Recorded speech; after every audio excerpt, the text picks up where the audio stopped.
We are on Chaf Beis Amid Beis 22b. The Gemara had begun the question of whether Hadlaka is a mitzvah, whether the lighting of the menorah on Hanukkah is what is the basis for the mitzvah, or is the not the basis, the primary part of the mitzvah, or whether Hanacha is a mitzvah, the placement of a lit menorah in the place that you're obligated to have it is the basis or the fundamental part of the mitzvah. And the difference would be of whether you can, that would be used as an answer to our question of whether or not you're allowed to light one candle from the other.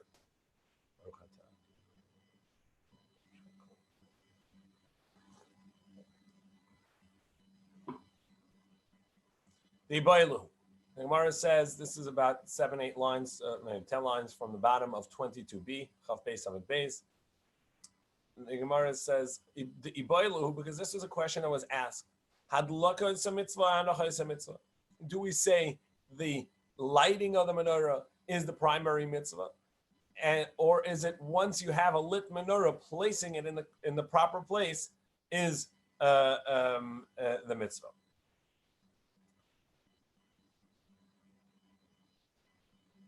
Tashama. The Amar Rava said, "Hayatafus ner Chanukah va'omed le'asav alakum." If he's holding a candelabra, he's holding the menorah lit, he didn't do anything. So since that's not going to be a valid mitzvah, Shmamina Hanacha is a mitzvah. So you see, the placement of the menorah where it's supposed to be is going to be the commandment, the object or action of the mitzvah. So Gemara says, no, that's no proof. It may be that really the lighting of the menorah is the mitzvah, but the fact that he's holding it diminishes the ability to do the mitzvah for another reason. Since the mitzvah is based upon the recognition of the miracle, and he's holding it, so it looks like what he's actually doing is that he's using it for his own personal needs. Somebody who sees him, he's simply a lantern that he's using to walk around. It's not a mitzvah in and of itself. And therefore, nobody, if it's not recognized, there's no persumanisa, nobody recognizes that it is for the mitzvah itself. Nobody's going to know that he's doing it for the miracle. Tashamad Amar Rava, so we try to prove it from this statement of Rava. If he lit the menorah inside and only thereafter took it out and put it at the door, it doesn't work. Now, if you say that the lighting of the candles is the mitzvah itself, therefore you need to light it in its proper place. And therefore it's not going to be valid if he lit it in a place that wasn't the correct place and then moved it. However, if you say that Hanacha, the lighting of the placement of the lit menorah is what makes the mitzvah, why do you say that this doesn't count as anything? After all, he lit it inside and he took it out and he put it in the proper place. There too,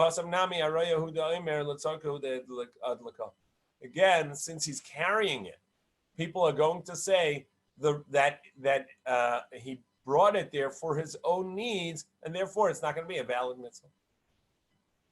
So in both cases, we have Rava saying that it's going to be invalid if he's holding it or moving it to another place.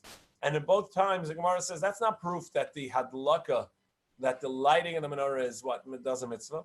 Perhaps it's proof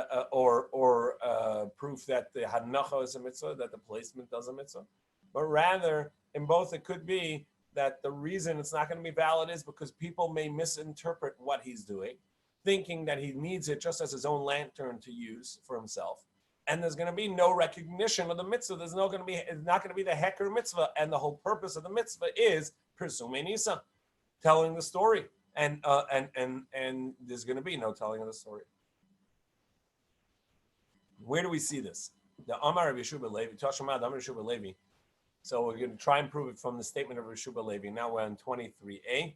Chav Gimel Amid Aleph. Ashashis shoisa the lekes by lechas kaliyam kulay. You have a lantern that's been lit all day. So somebody filled before Shabbos, filled his lantern with enough kerosene to last for Shabbos, or enough olive oil to last for Shabbos. And then Matzah Shabbos comes, and it's the first night of Hanukkah, and he wants to use this lantern as his Hanukkah menorah. L'Matzah Shabbos mechabe, so Matzah Shabbos he has to extinguish it, umadlika, and relight it. Now, so if you say the lighting of the menorah is what the mitzvah is, it makes sense that he has to extinguish and relight it. And that's the entirety of the mitzvah. Shaper. So then it's good. Eli Amris Hanacha is a mitzvah. However, if you say that the mitzvah itself is the placement, well, that menorah has been sitting there the entire day lit. Hai machava umadlika machava magbia madlika miboyelit. Umanicha madlika miboyelit. So really what he needs to do is not only extinguish the fire that was there before Shabbos, he also has to remove and replace the menorah, because it's been sitting there all day. He has no placement for the mitzvah. If the placement is a part of the mitzvah, he should have to replace it as well. Not only extinguish and relight it, he should have to lift it up and put it back down in order for it to be a part of the mitzvah itself. And in fact, Tues asks, why does he even have to extinguish? Let him just lift it up and put it back down. So Tues says because it was lit first for Shabbos, etc. But the point is, if the entirety of the mitzvah is the lifting and replacing, is the placement of the menorah, so then he shouldn't have to extinguish and then extinguish and put it back again, but rather the entirety of the mitzvah should be the replacement of the menorah in its place. And besides, let's also look at the structure of the bracha that the Chazal established in making a bracha for the menorah.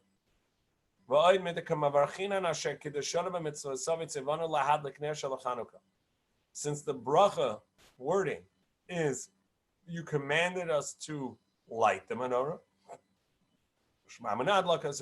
from there we can see that it is the lighting of the menorah that's the mitzvah itself. Indeed, that is a good proof. So, going back to our previous questions, we have a question of whether the hadlaka does the mitzvah, the obligation or not. And we say the hadlaka is the obligation of the mitzvah. And we said that based on that, we would know whether you can relight candle, light one candle from the next. And we said that since you're allowed to, since the mitzvah is the lighting of the candle, and you're lighting another candle from that, so you'll be allowed to do it. It's not the halacha. Yes. What's the halacha again? There's a machlokes on this, or what is the settled halacha? The halacha on this. What is the mitzvah? What are you talking about on this? We just mentioned two things. I don't know what to do. Is it halacha or is it hadlaka?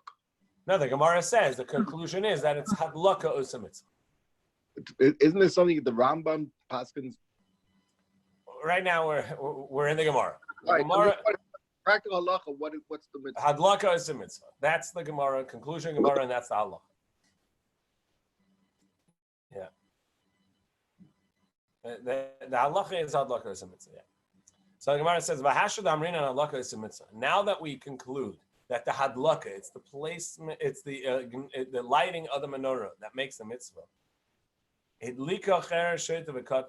If someone who is exempt of mitzvahs on account of their lack of intellectual ability, or they're a deaf mute, or a minor, so nothing has been done, and therefore the mitzvah is not fulfilled.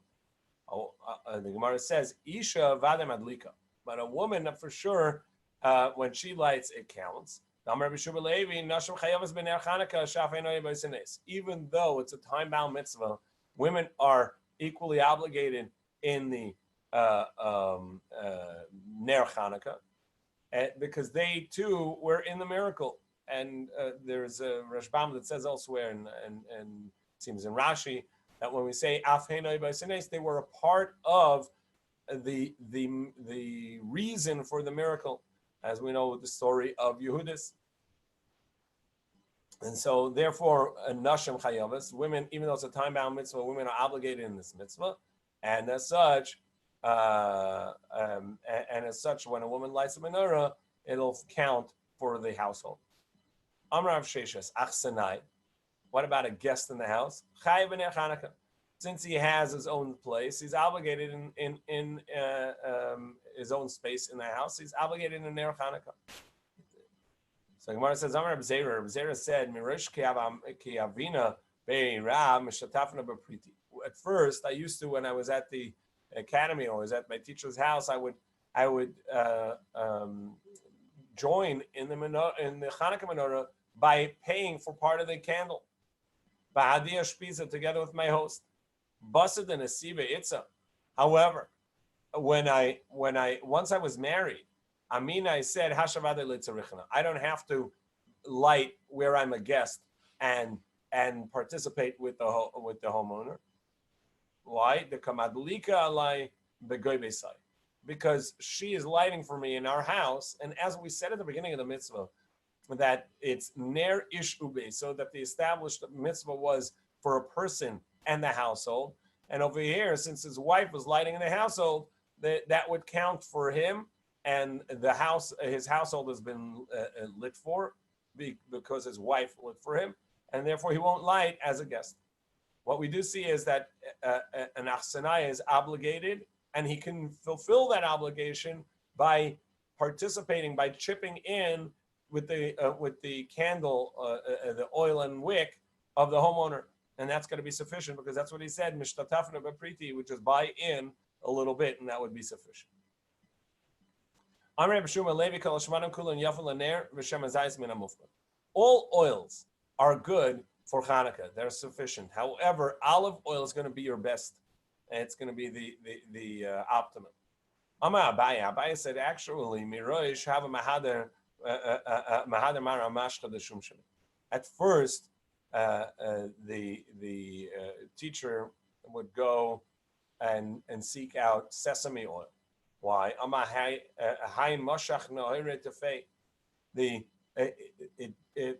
The fuel will last longer. The wick draws up less, and therefore the miracle will be the statement about the miracle will last longer. And it's better that way. Given the Shama, but once I heard that Rabbi Shua Levi said that it is better to use olive oil, I would seek out, he would seek out the olive oil. Amar, and he would say the reason is even though that it burns up quicker. And so the Hanukkah menorah is not going to last as long. But nevertheless, it's better because the fire is a clearer, nicer fire. Rabbi Shua Levi further said, that all wicks, all oils are good for ink making, but olive oil is the best. Now Rashi tells us that the process there was a double process of oil. You needed oil for two parts. What they would do is they would light a oil candle and put a glass directly above the flame. So the smoke would come up and hit the glass, and it would blacken the glass. So that was the first candle, oil candle. And then they would clear the glass off of the black off the glass and mix that with oil and dry it, and that would become the base of ink. That ash, that smoke blackening, together with the oil. Sorry. Soot. What? S-O-T. Soot. Called soot. I don't It's hear called you. soot. Yes, the soot off the glass. Yeah. So you would get that off the glass and add it with oil, and that would become the basis for the ink. So the Gemara now asks, when you said that olive oil is the best for ink, which part are you talking about?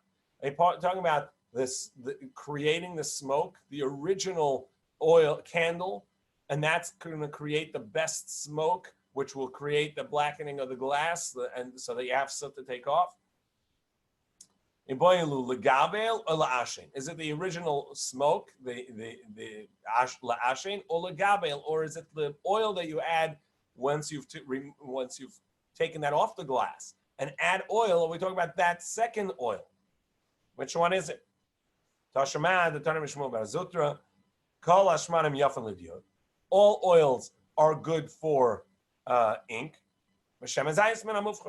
And the olive oil is the best. Bein legabel, bein la'ashen. And this is true both for the gibel, for the mixing of it, which is the second part, and also for the smoking, for the original part. Olive oil is your best process. He would teach it like this. All smokes are good for ink making. But the smoke of the olive oil is the best. So from his teaching, from Shmuel Bar Zutra, we see that it's primarily the value of the olive oil in ink making is for the original smoke on the glass. Also, all sap is good for ink. But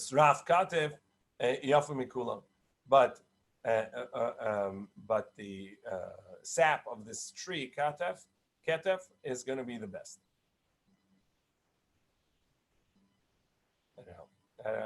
I'm not sure which part of the process the sap was used for.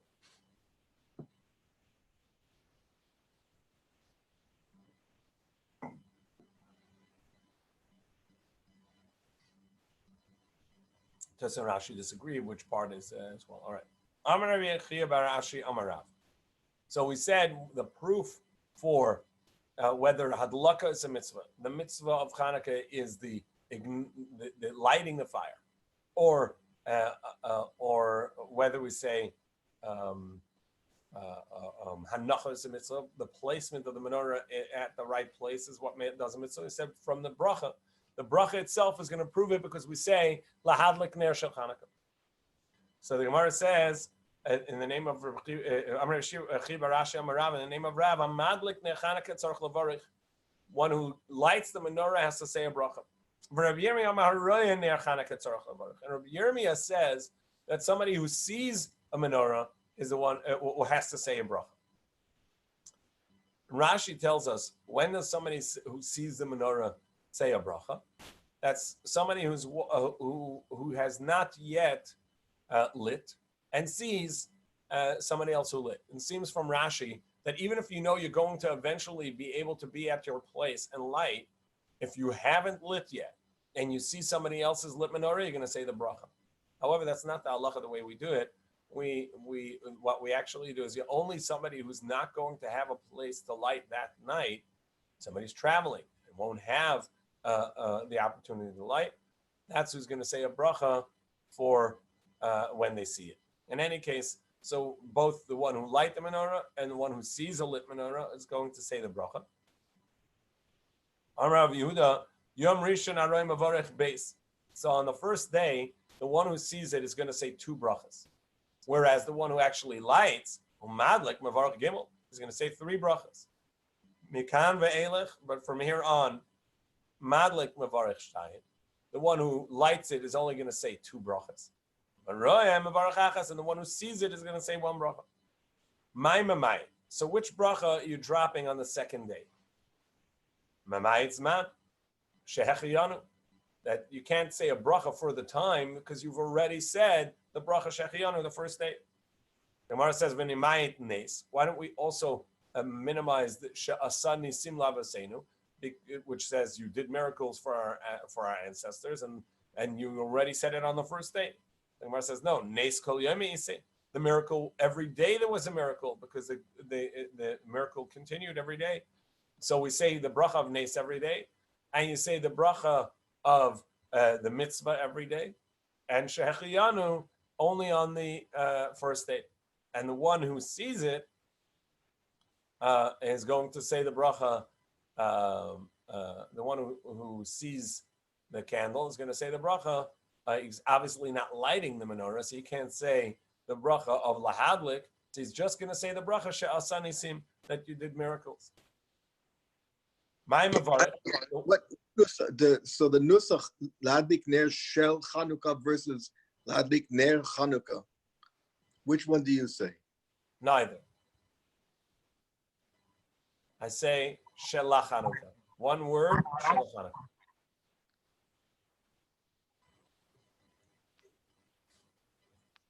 It has to do with how many words there are in the bracha and the meaning of shel and of Chanukah. In any case, so Kol Yomi Isi my Mavarich. So what bracha do you say? Mavarich Asher Kedeshana b'mitzvos v'tzivana lahadlik ner shel Chanukah. This is the text that we have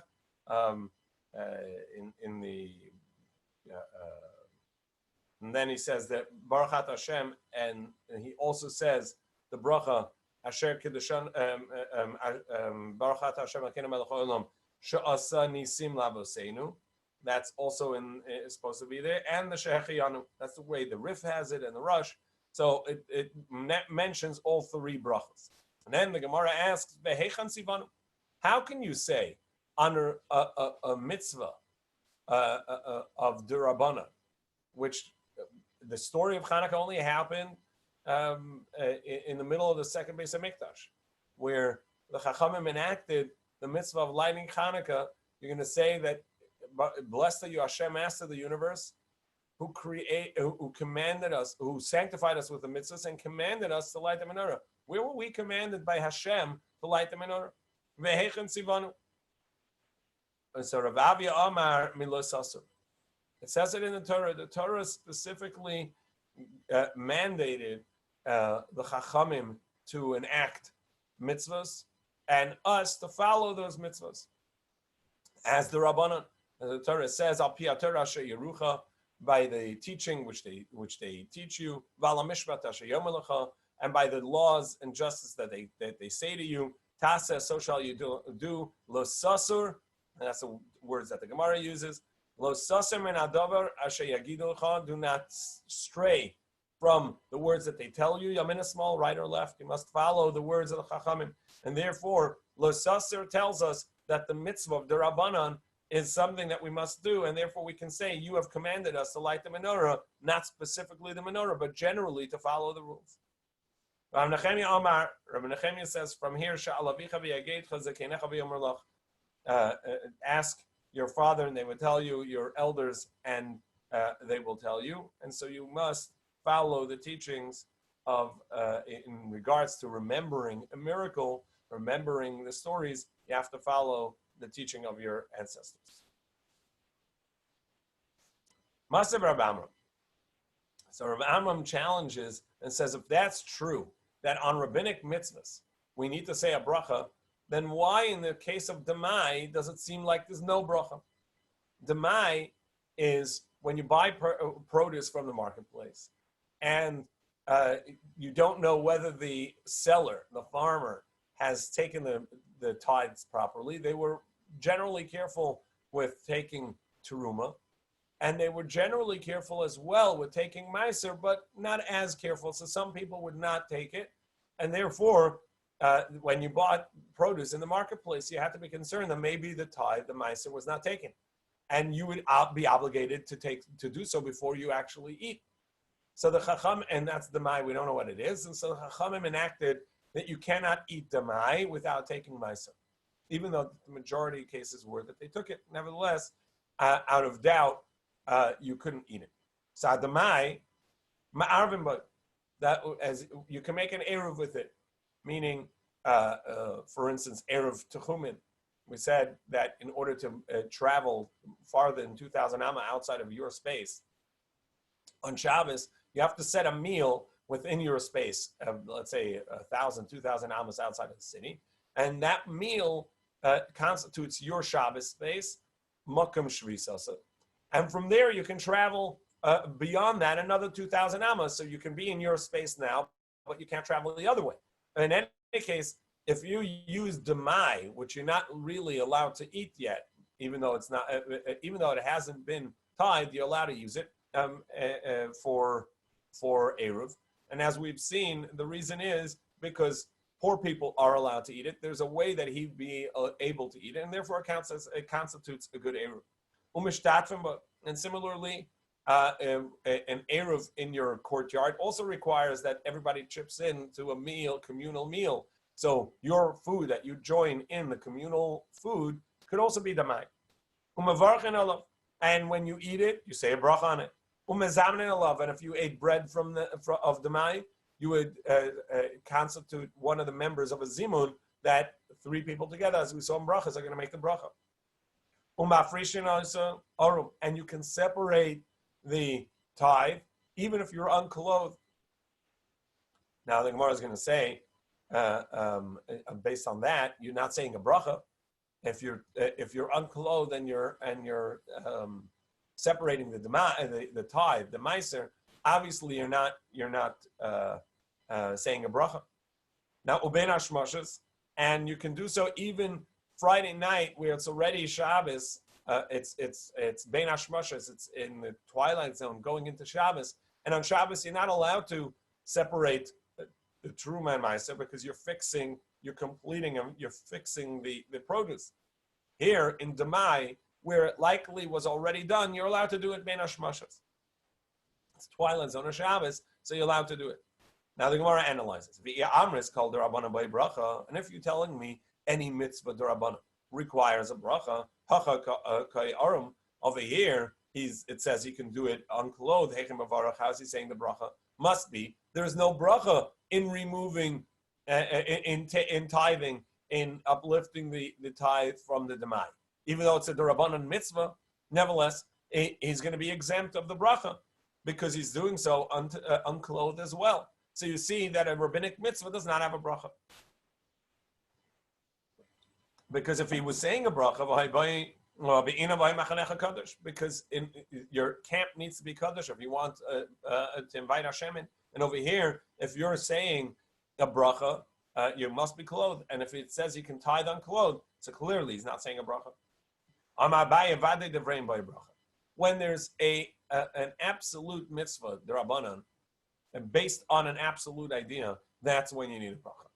Sufik the devrayim by bracha. But if the enactment of the chachamim is based on a doubt, and you say, look, we're not sure if someone already did the mitzvah, so you're going to be obligated to the mitzvah, that doesn't require a mitzvah. Sorry, a bracha. So Gemara says, Yantiv Sheni. What about the second day of Yantiv? We say Kiddush, we say Shehechiyanu, we say the Amida of Yantiv, but that's only in doubt because we don't know, or when they didn't get to receive the information, when the Beis Din would announce Rosh Chodesh based on witnesses, and the information wouldn't get somewhere, so then they did 2 days on account of they didn't know. And we just continue that, even though that it's a set calendar. There is no establishment based on Beis Din. It's not the proper way that Rosh Chodesh is supposed to be set, right? It's supposed to be by Beis Din. We don't have a Beis Din, so we don't set it that way. But the second day of Yantiv is based upon a doubt. And yet, we're saying all the brachas. A bracha, and yet we require brachas. So Gemara says, Hasam ki echad alei lazil zulei. So Abaye says, you know why? Really, you're right. Being that it's the basis of the second day of Yantiv is a doubt, that's the basis of the obligation. Therefore, there shouldn't be any brachas. But if you didn't say brachas, people would not take the second day seriously. Unfortunately, today there are some people that don't take it seriously, even though we have brachas, right? And it's a clear obligation. So therefore, the Chacham said we must allow people or obligate people to say the brachas in order for them to take it seriously. That's a biased interpretation. Rava Amar, however, Rava says no. Of course, any rabbinic enactment, the Torah says you have to listen to, so that's a oraisa, and you have to say a bracha. However, it's specific to Damai. There's no bracha, and the reason is Rav Amaretz Maserheim, because as we mentioned at the beginning, the majority of people would tithe it properly, and therefore it's not just that it's a doubt. It's a 50-50, and the Chachamim enacted. The Chachamim enacted this even when the majority were doing it properly, and so therefore, likely you don't need to do it at all, and therefore there's no bracha. back to the halachas of Hanukkah. A courtyard that has two openings, and the Gemara is going to explain two openings on different sides. You must ignite, you must light the menorah on two separate, the two doorways. And according to Tues, as we said yesterday, where you light at the opening of your courtyard to the public domain. So then we're talking about that the courtyard itself had two openings. According to Rashi, that you light at the doorway of your house, we're talking about that your house has a front opening and a back opening. The Tzricha Shtei Neiros, you need two candles. So the Gemara says, in Amar Rava explains, Amran Elo Shtei Ruchas. That's only if there are is an opening on two different sides. One's on the east and one's on the south. One's on the west, east, and one's on the west. But they're both on the east. You don't have to light it. Because my timer, what's the reason? If the reason that you have to light in both places is because people may suspect that you're not lighting, chashada the man. Who are we suspecting? Who's going to be the one suspected? Chashada the alma. Who, if it's guests from outside of the city that don't even know you, even on one door, one place you're going to need, because they see a door that doesn't have a menorah, they don't know that both doorways belong to the same house or to the same place. And if you're concerned about people from that city, even from two separate places, in two sides, east and west, or east and south, they would also know that it belongs to the same person. They know, he lit on the other side. So you shouldn't need to, because people would know and they'd see the other side. The Gemara says, no, really, we're concerned about people in your own city. However, they may pass only one side of your house and not the other side, and they look and see, hey, the doorway's there and it's not lit, and they will suspect you because they don't go past the other doorway and they don't see it. And they're going to say, oh, look, he didn't light because he didn't light in this doorway, and they won't give you the benefit of the doubt that you lit in the other side. And how do we know that we're concerned about that? That we're concerned that maybe someone's going to judge you unfavorably, and therefore you are obligated to take care of that. The Tani we learned on Rabbi Shimon b'shvil arba devarim amar Torah l'niachpeh b'seif sadeh.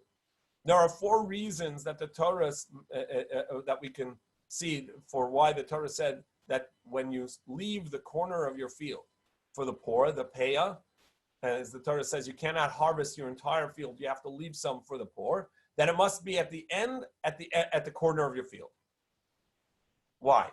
Mipnei gezel aniyim, because of theft from the poor. Mipnei bitul aniyim, because of the waste of time for the poor. Mipnei chashad, because of suspicion that people have about you. And because the Torah says, don't completely cut down your field. And the Gemara is going to ask, all of these are because of that. So mipnei gezel aniyim, the Gemara explains. What is the reason because of the theft?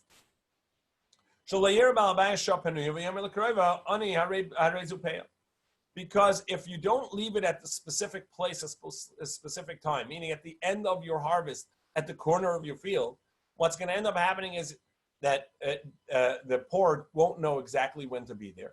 And you're in the middle of harvesting your field. And in the middle of the field, when there's nobody around, you're going to tell a family member of yours, you're poor, come and take this corner field. I'm leaving this center area right now is where I'm leaving it. So it's going to be gezel aniyim. You're going to steal the opportunity from the poor to have what they need. Chav Gimel Amud Beis. Umipnei bitul aniyim. And what's the concern of the bitul aniyim, with aniyim, the poor are going to waste their time? Since they don't know when he's going to leave the payah, what's going to end up happening is they're going to sit around during his entire harvest watching where he's going to leave the payah. But since the Torah said, no, it's at the end of your harvest in the corner of the field, they know and they can watch, oh, he's got another day's worth of harvest. I don't have to hang out here. I can go to a different field now and come back later. But if not for that, they'd waste their time watching and waiting for him to do it because they don't know when and where. And because of concern,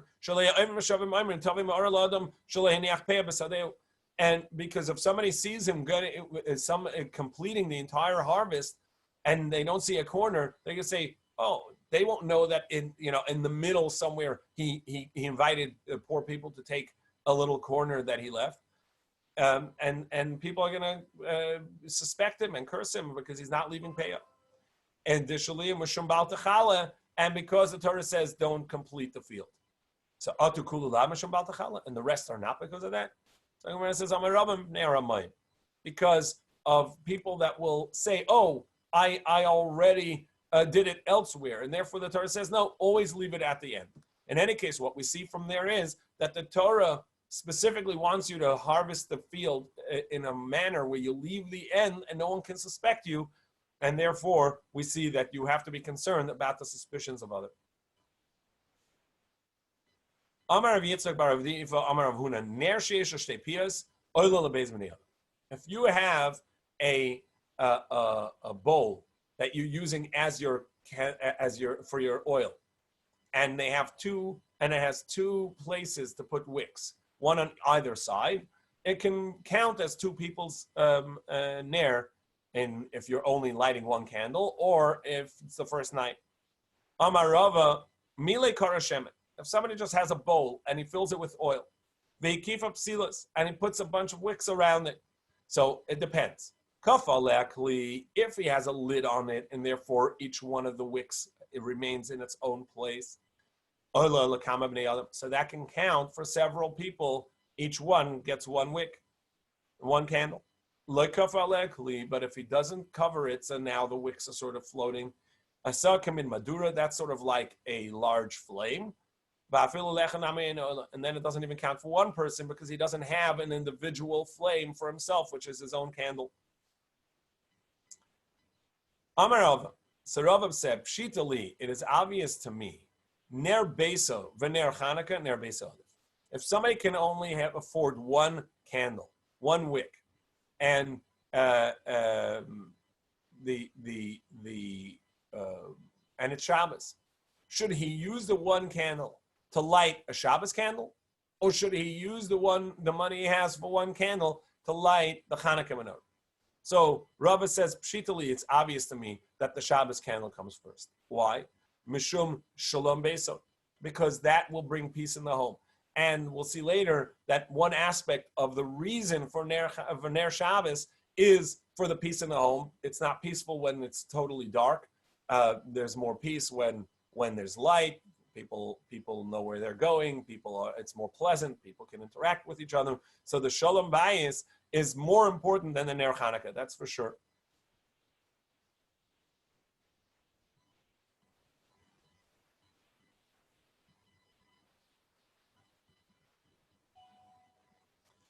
Right.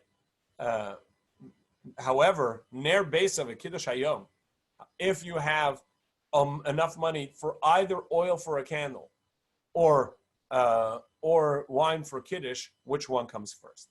Ner Beis Yadav Meshalom Shalom Beis. So do we say candle comes first because of Shalom Beis, or for the Kiddush?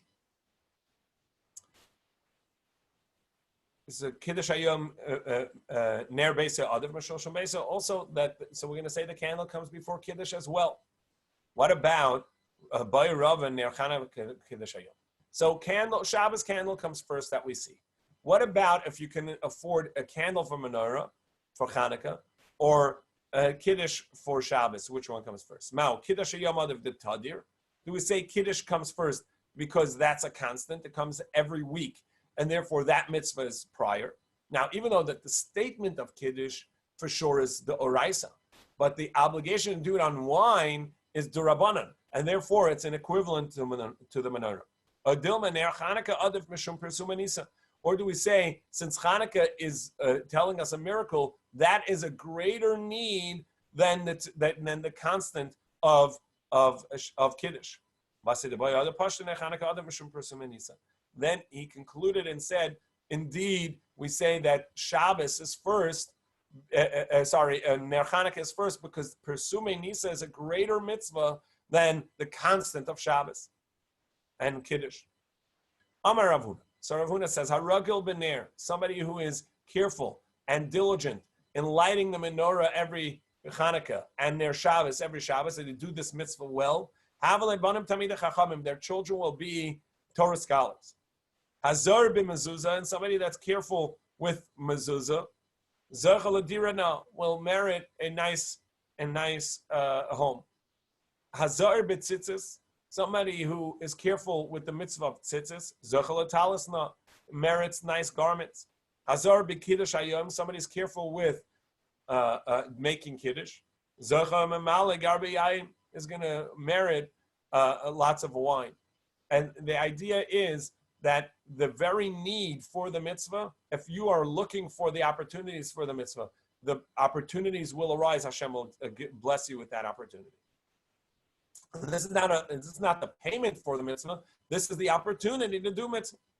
Rav Huna have a ragil, to have a chalaf of Etani Apitzcha, the Rabbi Avin. Rav Huna would pass by often the house of Rabbi Avin. Nagra, who was a smith, a woodworker.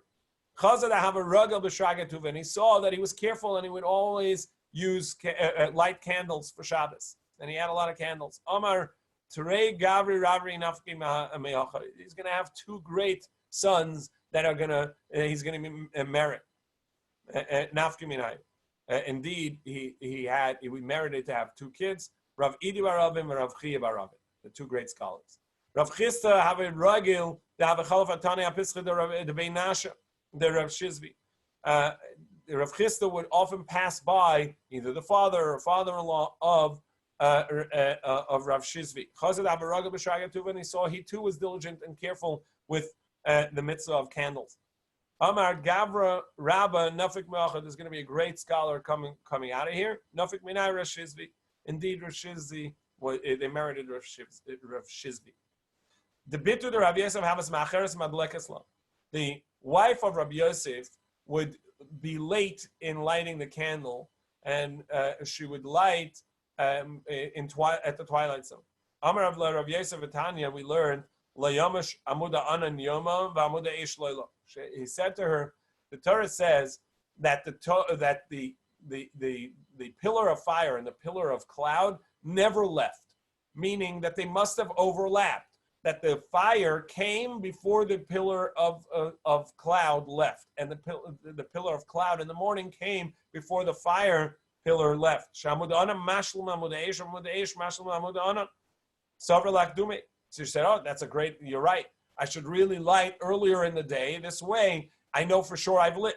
But she wouldn't accept Shabbos when she lit. She wanted to light and then continue doing the work. This way, the candles for Shabbos were lit in advance. Amalo Husava. So one of the elders said, "Tanina babat shaliachem." No, you can't not light into Shabbos, obviously, but you also should not light prior to accepting Shabbos. It can't be too early. You have to light it at a time that you accept Shabbos. We have another minute. Let's see if we can get these few lines. Amar Rava, the Rachim Rabbanan, somebody who is compassionate to Torah scholars, Havla Benin Rabbanan, will merit children that are Rabbanan. The Mokir Rabbanan, one who honors Chachamim, Havla Chasan Vasa Rabbanan, his children will marry Rabbanan, Tamid Chachamim. The Dachel Rabbanan, and somebody who is in awe of Rabbanan and fears Rabbanan, who Gufei Havetz Rabbanan, he himself will be a Torah scholar. The Ilav Barachiu, and if he's not the type that to ever become a Talmud Chacham, Mishtam and Mile Katzum Rabbanan, he will be. People will take his advice like he was one of the Talmid Chacham. With this, we conclude today's daf. Tomorrow we continue back in the Mishnah on what things are allowed, what oils are allowed for candles of Hanukkah, of Shabbos.